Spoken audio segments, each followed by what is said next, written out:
everybody. We've got a exciting discussion with Mr. Harish Mehta on the road ahead. It's a very evocative metaphorical name as we talk about what is the future of mobility.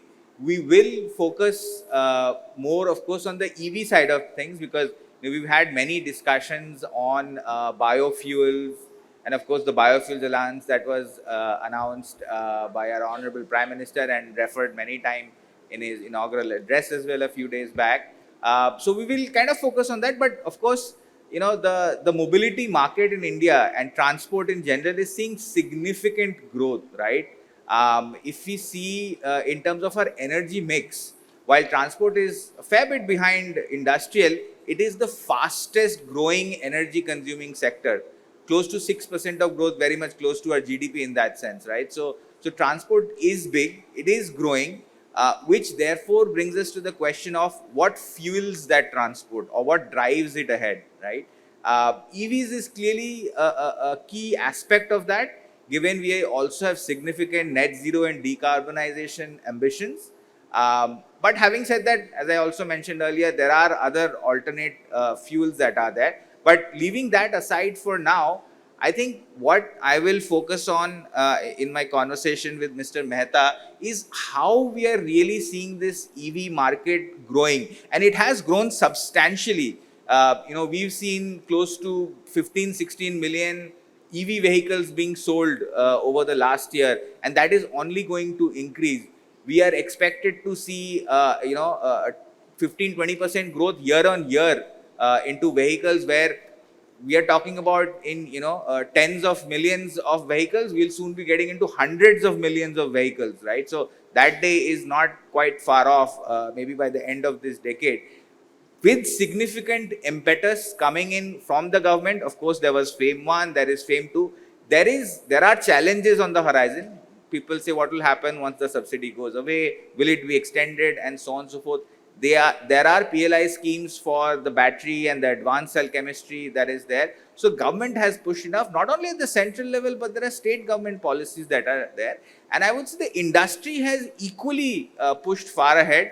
GeoBP, Reliance BP Mobility has done its large part as of it. But many of the other, I would say, transport and even energy players have done significant. And there is a significant startup ecosystem also that has come in. So I think the opportunity is brimming, right? And I think that's why, which brings us to this topic. With that kind of a little bit of opening context, Mr. Mehta, I wanted to get your thoughts on, am I being too optimistic, or is there truly a lot of opportunity there? And maybe at the end of the question, give a sense of what still needs to be addressed. What are the challenges that you see in the EV sector? Yeah, good morning, Manas. Thanks for this session. And good morning to all the audience. I think very fresh in the morning. We can spend next half an hour interacting on this very interesting subject.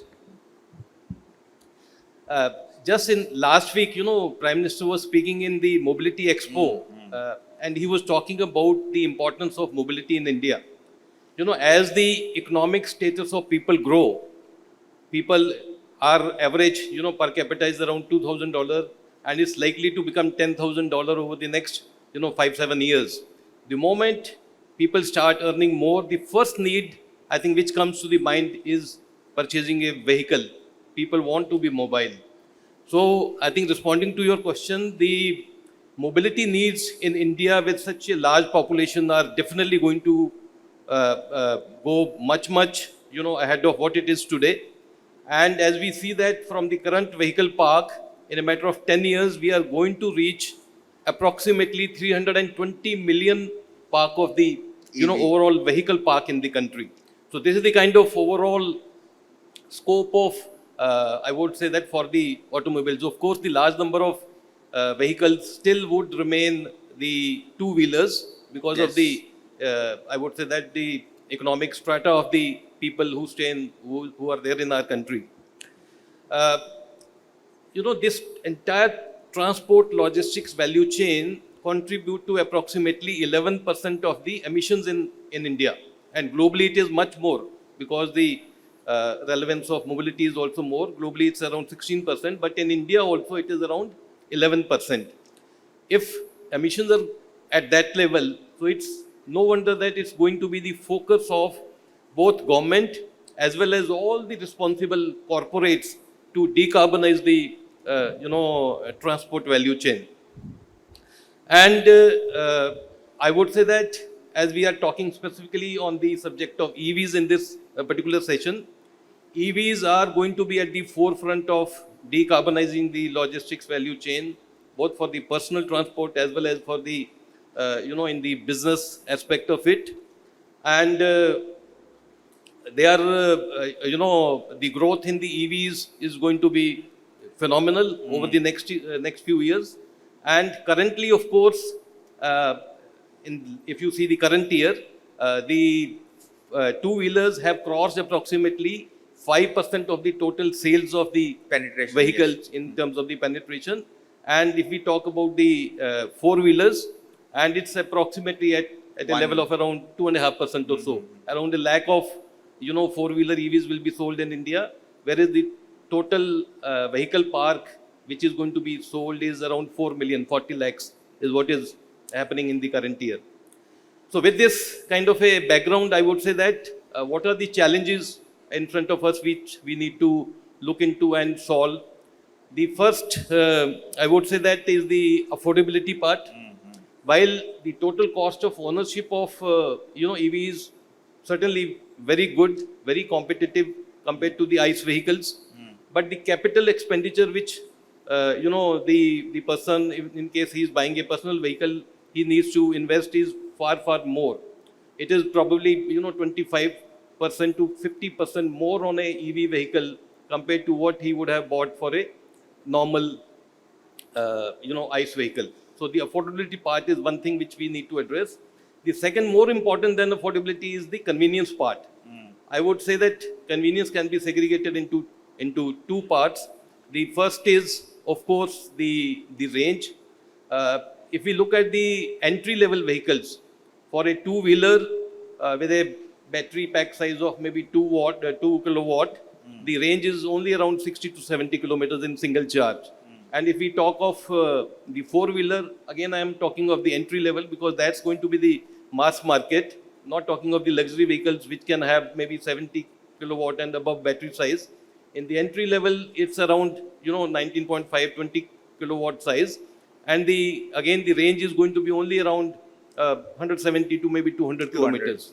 So it puts a pressure on the people that, is he comfortable that he'll be able to, go maybe intercity travel short distance with this particular charge. And second, of course, is the charging network. As we all know that, okay, it is a recent evolution. The charging network density is very low. So that brings in another element of, insecurity in the minds of the EV owners that would they be able to get the vehicle charged at a place where they run out of the battery. So I think these are the two major challenges which, both at the industry level or at the government level, we need to solve. No, absolutely. I think, Mr. Mehta, you rightly highlighted it. I think nobody is against decarbonization in that sense, right? But again, one needs to look at the aspects, as you said, about affordability and sustainability / security from a perspective of if I'm buying a car, it should not stop somewhere on the road, right? So that the range anxiety should not come in there. And of course, then if the car is getting depleted, you are able to charge it at your own will and not necessarily go a certain distance or a certain location to get it charged, right? So I think these three are very relevant challenges that need to be addressed and across various different aspects. So the CapEx one really goes towards what we say the financing of the green revolution, right? It's not going to be easy to shift from where we are. So it will either need to be incentivized, subsidized, or accordingly, financed at better rates. So that is one entire stream, and I'll come back to that point later. But the other is also about infrastructure, as you rightly highlighted. And infrastructure, I would say infrastructure and technology both. So the technology part is how can you get, higher kilowatt battery at cheaper rates? How can you quickly get that scale down costs coming in? And then the infrastructure thereof, right? So whether it leads to battery recycling or or swapping or it is about the charging, and then again there are sub details there, right? Like charging standards and so on and so forth. How do you ensure that I can charge across networks? The different rate of charging and ultra fast and so on and so forth. So with all these challenges, where do you foresee the government really needs to focus on? And of course, the government has done a fair bit, right? I think the PLI scheme has 10,000 crores. FAME 2 has like some 26,000 crores outlay that is there. One can debate on some of the execution of or the deployment or outlay of that in the actual dispersal. But across these challenges, where do you really see the support of government really coming in, and what can be done more? Okay. So Manas, again, I would say that, people largely when they talk about, what needs to be done is around what OEM needs to do or what the charge point operators need to do. I think very important aspect is the availability of green power. If we want to, dramatically increase the, or want to propagate the, EVs in our country, availability of green power and the intervention of the government in that space is extremely important. And second, I would come back to again the affordability piece where the government can do a lot of things, to make it affordable. Coming back to that green power, I think this current government is doing wonderful job. Already as we speak, the installed green power capacity in India is already crossed 179 gigawatt, which is around 42% of the overall installed capacity of the power in the country.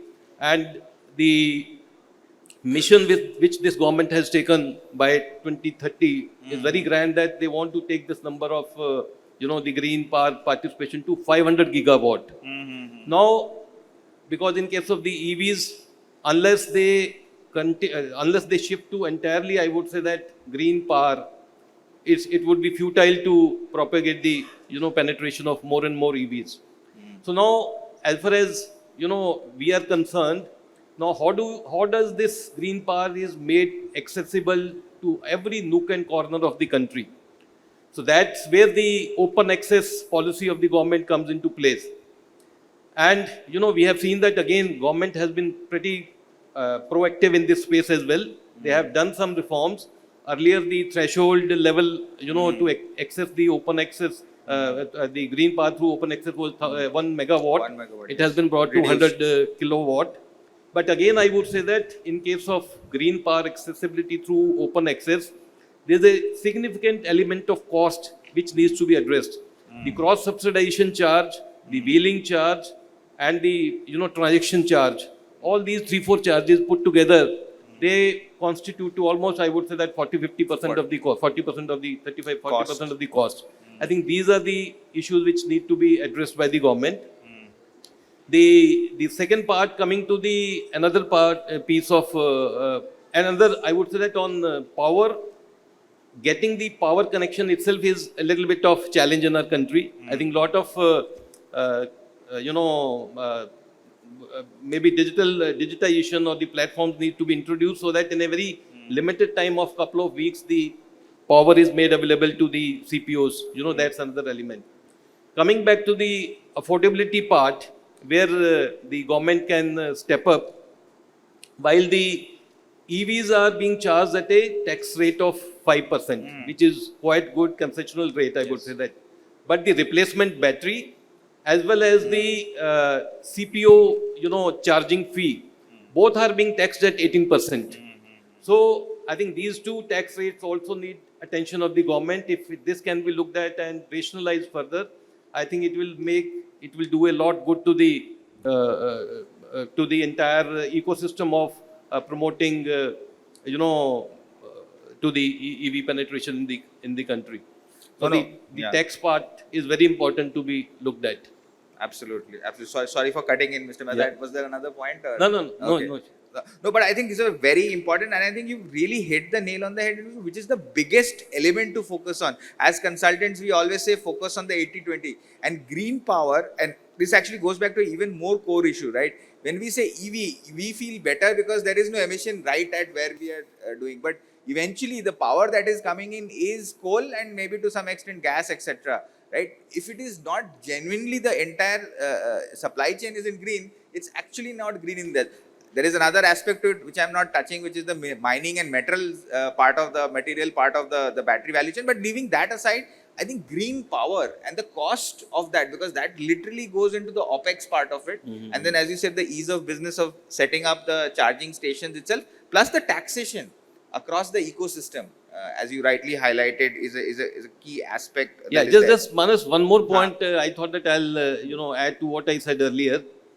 What government can do is, I think they have come out with this FAME policy, FAME 1, FAME 2 and FAME 3, another 2,600 crore is going to be made available. Correct. I think it has, it's on the right track because of this FAME policy is what almost 1 million of EVs are on the Indian roads as of now. But there's hardly any incentive for the CPO ecosystem to On the promote charging, that. yes. If we look at some of the developed countries like US, in 2021, I think this Biden government came out with the National Infrastructure Investment Act 2021, and then the EV, Electrification Network Development Act also. Probably in the same year it came. It has, earmarked more than $10 billion of investment to be given to everyone for development of the charging infrastructure. More than, I think, 5 lakh fast charging stations are supposed to be set up as part of that policy. And as I gather the data, more than, I think, 1.6 lakh charging stations have already come up on ground. So I think that's what is, I would say, proactively, step from the government. So similar, some actions can be taken by the government here in India also, so that there's a good support for the charge point operators, because it's going to be challenge. It's a lot of capital intensive business, and the utilization of the charging stations is going to remain in probably single digit for next couple of years again. So it's not a very, it's a big challenge for private companies to come and set up this business for the charging. Absolutely. And that's really the infrastructure support, right? You're doing through FAME, you're incentivizing the vehicle per se with the battery PLI, looking at that. But if you're not also looking at the operating cycle, which is where the charging comes in, I think you're not addressing it end to end to that perspective, right? So I think that's a very valid point. Right now, charge points are either coming up through some startups, etc., or through many of the energy companies that you, I mean, of course, for yourself, like your BP Pulse and so on and so forth. HP just launched, it's one we saw, even the buses here are being charged in their HP charge, etc. So that is happening, but it's more at a corporate level without necessarily the support there to make it in a structured fashion. One other aspect on the green power, I'm just deep diving and we'll maybe then go to the next question is, are you also seeing one is the cost of the green power, and transmission actually is the biggest part of it, as you rightly said, because what about things like banking, 24/7 availability of green power, because that is the other challenge that is being faced. And do you foresee an element of where you get in green, combine it with battery as industrial battery storage and then using it for charging? Is that a concept that you're also seeing? And what further can be done to ensure that you actually are getting not sometime green power or blended power, but completely green power to make the whole ecosystem green? You are absolutely right. So the challenge with the green power is, of course, that it's available during the, abundantly available during the daytime. Correct. And nighttime it's not there. So I think the battery storage system, I think, comes out as a very important element of the whole ecosystem. I would go further that there's a very important role for the utilities also to play. Again, if we take the example of the developed countries, in countries like US, UK and all that, there's a proper integration between the utility company and the charge point operators, so that a best time slot for the time of the day tariff can be given to the customer. Yes. So a nudge can be sent to the customer that, okay, if your battery level is low, you want to charge, please use this time slot for charging of your vehicle. That will help them to reduce the cost. And same way, whether it is a battery storage system to the grid or vehicle to the grid, yes, I think these are the other elements which will also come very handy for charge point operators to optimize their cost and give that benefit to the ultimate customers. No, you're right. I think part of it is technology per se, where you can have vehicle to X or vehicle to load, etc. But also digital interventions, as you said, right? Time of day metering, demand management, giving, say, first sensing the demand pattern, and what in a sense already happens in power, where we are trying to balance the duck curve, saying that don't consume industries at that point, but do it at a B2C level. And again, some of it government, but I think a lot of it will be through the charge point operators, by creating that digital ecosystem, saying this is the power that I'm getting, can you now charge, fill it up, it is better for you. And those can be bundles that you can have, and there are many such retail examples that are there, right? So where you see utilization lower, we've seen that in malls, we've seen that in movie halls, where they say you come during weekdays and not during weekends. So again, balance it out. So I think that balancing and that is a very useful element, as you rightly said, from both digital and technology. I'm also conscious of time, and I wanted to make one question and then we can summarize, and hopefully if people are interested, we'll do a little bit of Q&A, and it's a very exciting topic and we could probably go on longer. Now let me come to the aspect of you talked about charge point operators, you talked about these digital things. Industry is innovating on its own already. There are solutions coming up, as you rightly said. There are solutions that are being looked at, where you're looking at inductive charging, that you don't have to stand and do it, it can happen. There are different models that are coming in, wherein, like you said, that we will finance this vehicle, but the OPEX, you do it in a slightly staggered manner. What are some of the industry initiatives that you see are happening? It could be on the technology side, the vehicles, but also on the business models that really needs to step up, because again, it obviously, this whole journey cannot be a one-hand clap, right? It is the government and industry that have to go together, and just wanted your thoughts on that. I think, so there has to be multiple, aspects, whether I think to overall make this whole ecosystem much more stronger and much more, better. I think one has to work on the battery technology piece, second on the charging technology piece, and of course the digitization piece, which is so very critical and so very essential for this entire charging business. Some of the business models which you talked about, a couple of things which come to my mind is that, first of all, I think government has to bring in some regulation for the real estate players, because for the charge point operator, I think real estate is very important and takes significant part of the cost. So, like, I can take example of all the metro cities, say like Bombay. If the BMC wouldn't have mandated that you need to build so many parking slots in a multi-story building or in any, commercial complex, that much parking wouldn't have come out. So I would say that that mandate has to be there, that if you have 1,000 parking slots, probably 200, 300, 400 need to be earmarked for the installation of the EV charging station itself.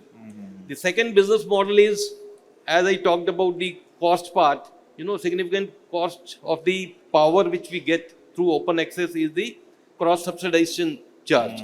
So if the charge point operator can take some stake, maybe 26% more as per the current regulation, stake in the say solar park or the entity which produces the green power, then this entire cross subsidization charge can be waived off. I think that's another business model the CPOs need to work as to how do we overall bring down the cost. And as far as the battery technology is concerned, one is that with the new variants of the semi-solid state, the density, the energy density in the battery pack has to become much higher. Both the galvanic as well as the volumetric, from the current level of around 170 watt hours, it has to go up to around 500. So that's the energy density improvement. And the second, I would say that with the LFP or solid state, the overall performance, the charge cycles, the batteries had to be, for maybe 3,000 to 5,000 charge cycles. So that we have in our system million-mile battery, so that the EV owner, when he purchases the vehicle, he doesn't have the stress and the tension that midway he has to replace the battery and, incur significant, maybe 30-40% of the vehicle cost itself he has to incur. Later, So if we get million-mile battery in our system, during the entire life of the EV, probably that one battery can last. I think that would do really good to the entire adoption of EVs in the country. No, you're right. In fact, this is the next inflection point of EV. There are not enough EVs where batteries have to be replaced to that sense or refurbished to that sense. So now it is more about range anxiety. Next, it will be about battery extension anxiety, right? Because and that's where, as the second generation of vehicles, etc., come up, they will have better long life. And then what will it mean for the older ones? Will there be a secondary EV car market? These are aspects we've not even thought of yet, right? So these will impact EV adoption. We are looking at the pickup coming on because of these subsidies, because of the effort of the industry and government coming in. But these are all, future aspects that would really come up there. You already touched upon, Mr. Mehta, on some of the technology aspects, the solid state, etc. For example, lithium direct air technologies, etc., that are already coming up. What do you really think, and maybe I'll come to one last element and then we can have some questions, is in your summary, while these issues around affordability, infrastructure, cost, and of course the whole availability of power that comes in there, do you foresee changes in how we get the resources for the battery, the whole life cycle of doing that, and then recycling of that battery, coming in also as a key aspect to, extend this journey for the EV vehicles? Yeah. So absolutely, I think the recycling, because it's going to, at some stage the battery is going to be condemned. So recycling part is extremely important. And, government has come out with the, I think, battery, scrapping management, one act has come in 2022. So I would say that as per that, the onus is on the OEM who sells the, say, EV. Along with the EV, the battery also comes. So basically, disposal of that battery is the onus is on the OEM, or maybe when we buy the replacement battery, or in case of a swap system battery from the battery manufacturers, the onus is on them. In my view, it's my personal view that the onus has to fall ultimately on the customer. Then only the responsible system will come into the society, that the disposal of the battery is done in the right way. Like in case of ICE vehicles, the PUC is the responsibility of the customer. If you don't do it, you get penalized for that. So I think probably there's a need to have more deliberation, and if this system needs to change. And of course, the materials used for the battery manufacturing have to be sustainable. So some of the materials like, say, aluminium or sodium and all, which is available in abundance in our country, probably the battery tech also needs to take cognizance of that. And those are the materials which need to be encouraged in manufacturing of the batteries. No, you're absolutely right. So one has to look at it from the entire cycle, right from the material and the minerals availability and using that technology, and then to the recycling side of things. You did mention a slightly controversial statement about where the battery, rather than from a recycling, which is typically people say EPR or extended producer responsibility, becomes a customer responsibility. And you're absolutely right. I think the mindset has to shift there. But maybe it might start off with an producer or OEM responsibility to start with, to incentivize, and then, because if that comes in early, it might be a hack. But again, I think that's a question up for debate. I think very useful thoughts, Mr. Mehta, from your side. I think we covered a huge gamut of things, but even within that, I think we could cover a lot more. Great. Thank you so much, Mr. Mehta, and thank you to the lovely audience who've been patient and listening to us. I know there are more questions, but we'll need to close here. Thank you again so much. Thank you. Thank you very much. Thanks for the wonderful audience. Thanks.